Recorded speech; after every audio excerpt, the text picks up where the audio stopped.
আমি বক্তব্যের শুরুতেই যেহেতু কিছুক্ষণ আগেই আমাদের সোনারগাঁও উপজেলায় কর্মরত সকল যুব সংগঠকদের মধ্য থেকে যারা সফল যুব সংগঠক হিসেবে ক্রেস পেয়েছেন তাদের সকলকে অভিনন্দন জানাচ্ছি এবং যারা অন্যান্য সংগঠন হিসেবে কাজ করছেন ক্রেস পাননি তাদের উদ্দেশ্যে বলছি যে আসলে ক্রেস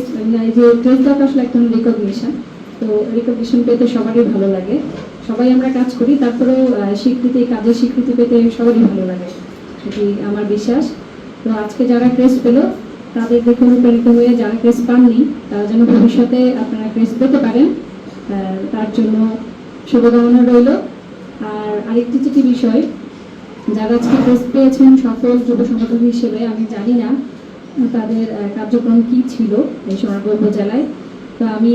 উপজেলা যুব উন্নয়ন কর্মকর্তা মহোদয়ের দৃষ্টি আকর্ষণ করছি, যারা যারা সফল উদ্যোক্তা হয়েছেন, আমরা যদি প্রতি বছর একটি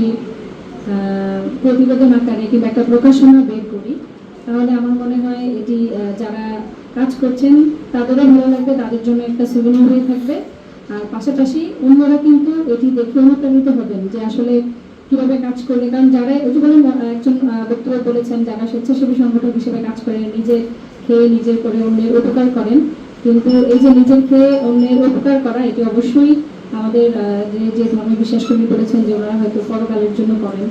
বা আল্লাহ তাআলার সওয়াবের জন্য করেন, কিন্তু তারপরে আমার কাছে মনে হয়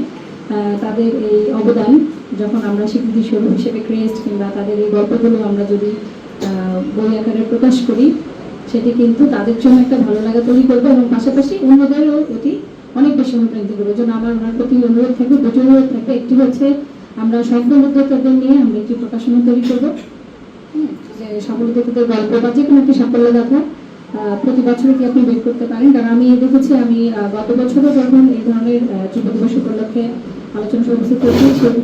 গত বছরও কিন্তু এরকম বেশ কিছু সফল সংগঠককে আমরা ক্রেস প্রদান করেছি। তো তাদের গল্পগুলো কিন্তু অজানাই রয়ে গেছে, কেন ক্রেস পেলেন বা তারা আসলে কি কার্যক্রম করছেন। তো এটি একটি বিষয়। আরেকটি যেটি আপনাদের যে ওয়েবসাইটটি রয়েছে আমাদের উপজেলা প্রশাসনের সাথে ইন্টারলিঙ্ক যুব অধিদপ্তরের যে ওয়েবসাইটটি রয়েছে সেই ওয়েবসাইটটিতেও যদি আপনারা আজকে যে 10 জন বা 8 জন ক্রেস পেলেন তাদের কাজের একটি সংক্ষিপ্ত বিবরণ ছবি সহ যদি আপনি আপনার ওয়েবসাইটে প্রকাশ করেন তাহলেও কিন্তু এটি আমাদের সোনারগাঁও উপজেলাবাসী সহ সারা বাংলাদেশ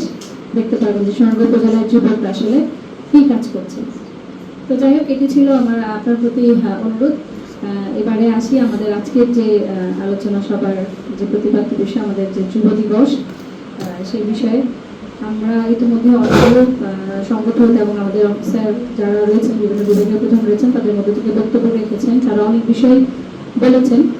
আসলে আমার কাছে যেটি মনে হয়, শুধু যুব দিবস না, আমাদের বাংলাদেশে প্রতিপালিত যে কোনো দিবসই শুধু আসলে এই দিবসটি র্যালি কিংবা আমরা যে আলোচনা সভা করি, বক্তব্য, অনেক সুন্দর সুন্দর কথা বলি, অনেক স্বপ্ন দেখি,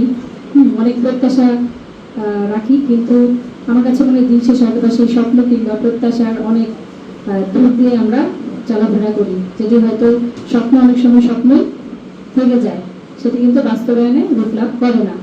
এর কারণটা হচ্ছে আমার কাছে মনে হয় যে ওই যে আমরা বেশিরভাগ মানুষের, মানে এটা আসলে জাতিগত একটা বিষয় যে আমরা সবসময় অনেক বেশি বলতে পছন্দ করি, শুনতেও চাই না, এবং শুনতে বাধ্য করা হলেও তারপরে কি নিজে করি না। হ্যাঁ, আমরা সবসময় কি বলতে পছন্দ করি, অন্যের দল ধরতে পছন্দ করি, কিন্তু আমরা যে নিজেদের অনেক পরিবর্তন করার প্রয়োজন, নিজের অনেক দায়িত্ব রয়েছে, সেই জায়গাটা আমরা কখনোই খেয়াল করি না। আবার হচ্ছে অনেক সময় কোনো কাজ করলে সেটি কাজ করার জন্য কাজ করি, আন্তরিকভাবে করি না। এই কয়েকটা জিনিসের ঘাটতি, কারণ আমার কাছে মনে হয় বাংলাদেশের অনেক ইস্যুস আমরা এরকম আলোচনার টেবিলেই শুধু বন্ধু মানে